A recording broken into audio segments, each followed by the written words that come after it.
నేను మోకాళ్ళుని మందిరం స్ట్రక్చర్ అంతా కూడా నా తలంపుల్లో విశ్వాస నేతలతో నేను వాటిని చూశాను. పని కట్టుకుని అసలు జరిగిద్దా లేదా అని. ఏం చేద్దాం, టెస్టింగ్లు.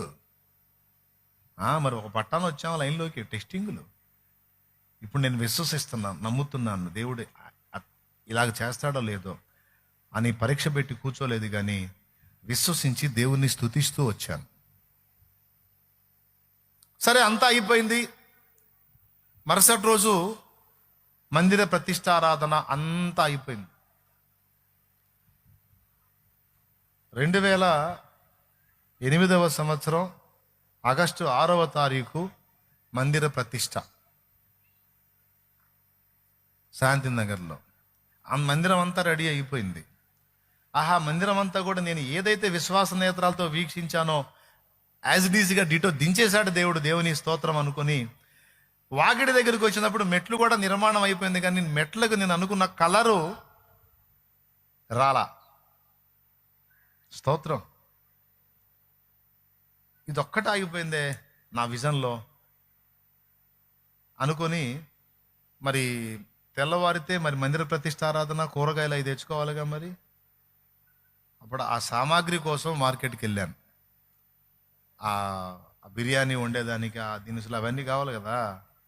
అప్పుడు అంతా మనమేలే, దేవునికి స్తోత్రం.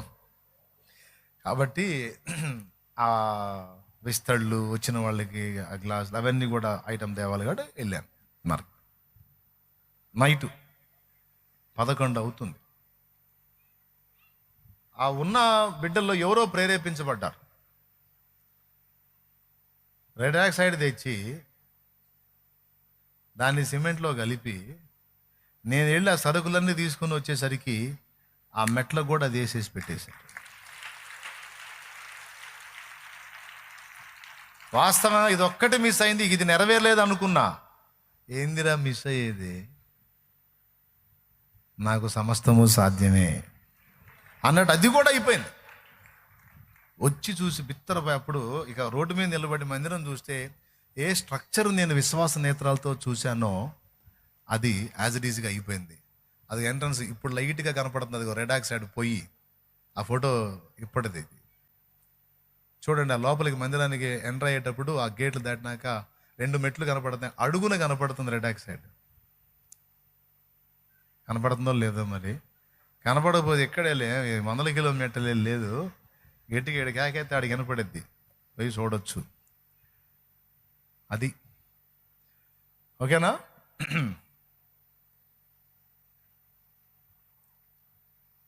సరే, చాలా సంతోషం నాయన.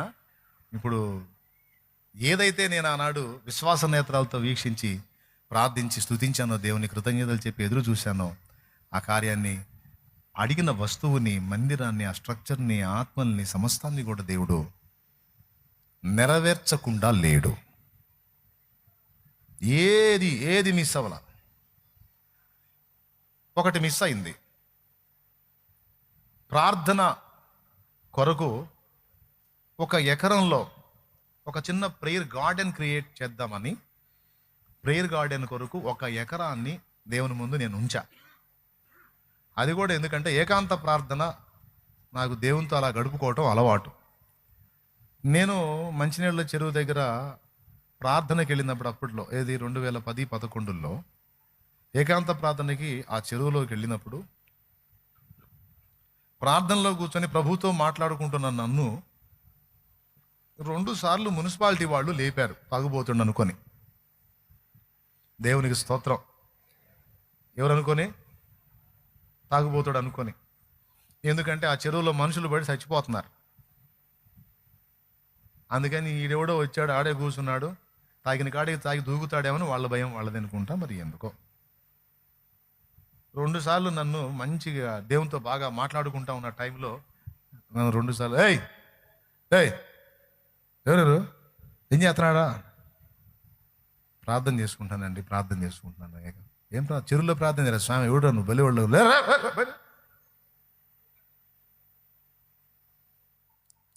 మరి మున్సిపాలిటీ అధికారులు మరి ఏం చేయాలా?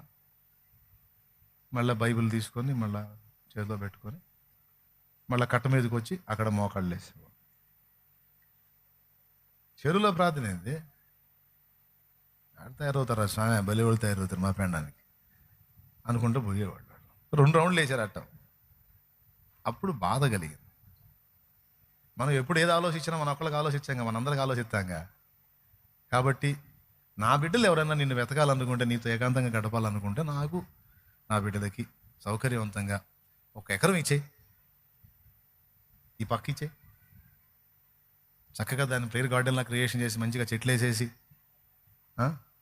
ప్రార్థన చేసుకోవడానికి కొన్ని గదులు ఏర్పాటు చేసి, చక్కగా నా బిడ్డలు కూడా ప్రార్థన చేసుకోవడానికి ఏకాంతంగా ఒక రమ్యమైన చోటుగా క్రియేట్ చేస్తా ప్రభా, సాయం చేయమని విశ్వాస నేత్రాలతో చూశాను, ప్రార్థన చేశాను, కానీ జరగల. అప్పుడు దేవుని ప్రశ్నించాను, నేను విశ్వాస నేత్రాలతో విశ్వసించి చూసిన ప్రతిదీ కూడా నువ్వు నెరవేర్చావు, కానీ దీన్ని ఎందుకు నెరవేర్చలేదు అంటే, అప్పుడు దేవుడిచ్చిన సమాధానం ఏంటంటే, ఏమి లేదు, మౌనం. అప్పుడు మళ్ళీ డౌట్ వచ్చింది. అంటే విశ్వాస నేత్రాలతో మనం చూసేవన్నీ జరగకపోవచ్చు, కొన్ని జరుగుతాయి, కొన్ని జరగవు అనే డౌట్ వచ్చింది. డౌట్ వచ్చినాక మళ్ళీ దేవుడిచ్చిన బంపర్ స్ట్రోక్ చూసి మైండ్ పోయింది. మళ్ళీ ఏంటో తెలుసా, ఒకవేళ 1 ఎకరమే ఇచ్చినట్టయితే అది ఎవరికి సరిపోయేది కాదు. దేవుడు ఎందుకు ఆపాడు అని నేను అడిగింది 1 ఎకరం. అంటే అంతకు మించి దేవుడు ప్రార్థనా తోటకి ఆయన ప్రణాళికలో ఎంత ఉందో అంతా ఇవ్వాలని ఆయన ఫిక్స్ అయ్యాడు. అయితే నేను అడిగింది ఆ రేంజ్కి రీచ్ అవ్వాలా. నేను అడిగింది చాలా కొంచెం అడిగాను, దేవుడు చాలా విస్తారమైన దాన్ని రెడీ చేశాడు. అంతే కదండి. ఇప్పుడు అలెగ్జాండర్ ది గ్రేట్ దగ్గరికి వెళ్ళి 5 రూపాయలు అడుగుదామా? రిస్క్ చేసి ఆయన దగ్గరికి వెళ్ళా 5 రూపాయలు అడిగితే ఏమైనా పద్ధతి కాదు కదా. అరే ఇంత రిస్క్ చేసి నా ముందుకు 5 రూపాయల కోసం వచ్చారాను ఉడ్రాయిడ్ అనుకుంటాడు. రాజు హోదాకు తగినట్లుగా అడిగితే కూడా రాజును గౌరవించింది దాంతో సమానం. అటు ప్రభువుని నేను అడిగింది చాలా కొంచెం, దేవుడు నాకు సిద్ధపరిచింది చాలా విస్తారం. కనుక దేవుడు ఆ సమయం తీసుకొచ్చినప్పుడు, ఆ కార్యాన్ని ముందుకు తీసుకొచ్చి దాన్ని నా ఎదురు రప్పించినప్పుడు నాకు అర్థమైంది, ఇప్పుడు 1 ఎకరం ఎక్కడ, 10-12 ఎకరాలు ఎక్కడ? ప్రార్థనా తోట, పరిశుద్ధులు వెళ్ళి దేవునితో గడుపుకోవటానికి, కుటుంబాలతో సహా వెళ్ళి చక్కగా దేవునితో గడుపుకోవటానికి, అవసరమైతే 2-3 దినాలు అక్కడే ఉండి దేవునితో గడుపుకోవటానికి ఒక అనువైనటువంటి ప్రార్థనా స్థలం ఎక్కడన్నా నాకు దొరికిద్దేమో అని ఆంధ్ర తెలంగాణలో నేను వెతికాను. అప్పట్లో ఎక్కడ నాకు కనబడలేదు. మందిరం ఉండనే ఉంది, మందిరం ప్రార్థనా స్థలమే. నా మందిరం సమస్తమైన అన్ని జనులకు ప్రార్థనా మందిరం అనబడును. ఓకే, ప్రార్థన చేసుకోవచ్చు మందిరంలో. కానీ ఏకాంతపు అనుభవాన్ని సాధన చేసే వాళ్ళకి కాస్త అరణ్యపు అనుభవంలో వెళ్ళి ఏ ఇబ్బంది లేకుండా ఒక 3 days ఫాస్టింగ్ పెట్టుకొని 3 దినాలు ఉపవాసంలో దేవుడి సన్నిధిలో అలా గడపడానికి అనువుగా, గుంపుగా వెళ్ళినా సింగిల్గా వెళ్ళినా ఇబ్బంది లేకుండా కంఫర్ట్గా ఎంతమంది వెళ్ళి ప్రార్థనలో గడపడానికి కూడా వీలుగా అక్కడ విస్తారమైనటువంటి దాన్ని దేవుడు కేటాయించాడు. ఎప్పుడైనా నా ప్రార్థనకు జవాబు రాలేదు అంటే, నేను ఒక్కటి అడిగితే దానికి 11 రెట్లు కలిపి 11 అంటే ఒకటి నేను అడిగితే దానికి మళ్ళీ ఇంకొక 1 జోడించి ఆ 1ని 11, 12 చేయడానికి, అంటే 11 రెట్లు ఎక్కువైన దాన్ని నాకు ఇవ్వడానికి దేవుడు నేను అడిగిన దాన్ని ఇవ్వలేదు. అది ప్రేయర్ గార్డెన్ ఓపెనింగ్.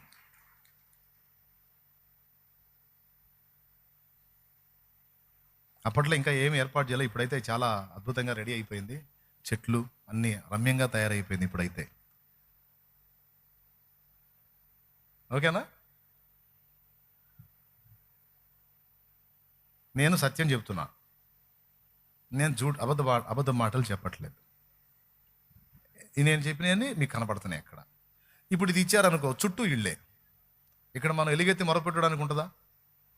ఫ్రీగా ప్రార్థన చేసుకోవడానికి ఉంటుందా? కుదరదు కదా. అక్కడ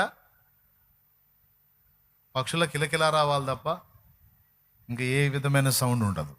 ప్రశాంతంగా వాక్యం ధ్యానించుకోవచ్చు, ఒక బుక్స్ చదువుకోవచ్చు, ఎలుగెత్తి మొరపెట్టుకోవచ్చు. అక్కడ మొరపెట్టినా ఏడ్చినా మొత్తుకున్నా ఎవడెవడు, ఎందుకంటే అది ప్రార్థనా స్థలం. అచ్చంగా దానికోసమే డిజైన్ చేయబడింది, దానికోసమే కేటాయించబడింది. నువ్వు దేవుణ్ణి, నేను దేవుణ్ణి, మనం దేవునితో ఐక్యత చెందడానికి, కలుసుకోవడానికి ఏర్పాటు చేయబడి అచ్చంగా పర్పస్ అది కనుక అక్కడ నువ్వు ప్రార్థనలో గడిపితే నేను ఎవ్వడు అడ్డగించాడు. ఇప్పుడు చెప్పండి, నమ్మటం చేత కావాలి. నా సమస్యలన్నిటికీ దేవుని దగ్గర సమాధానం ఉంది. ఆ ఉన్నదాన్ని దేవుని దగ్గర ఉందని మనం ఆయన పాదాల దగ్గర ఆ సంగతులను మనం విశ్వాస నేత్రాలతో గుర్తించగలిగితే తప్పనిసరిగా న్యాయంగా క్రమముగా మనం దేవుని ఎదుట అడిగిన ప్రతి దానికి కూడా, విశ్వసించిన ప్రతి దానికి కూడా న్యాయమైన, సహేతుకమైన, సమంజసమైన, యుక్తమైన ప్రతి దానికి కూడా ఖచ్చితంగా దేవుని దగ్గర జవాబు ఉండి తీరుతుంది.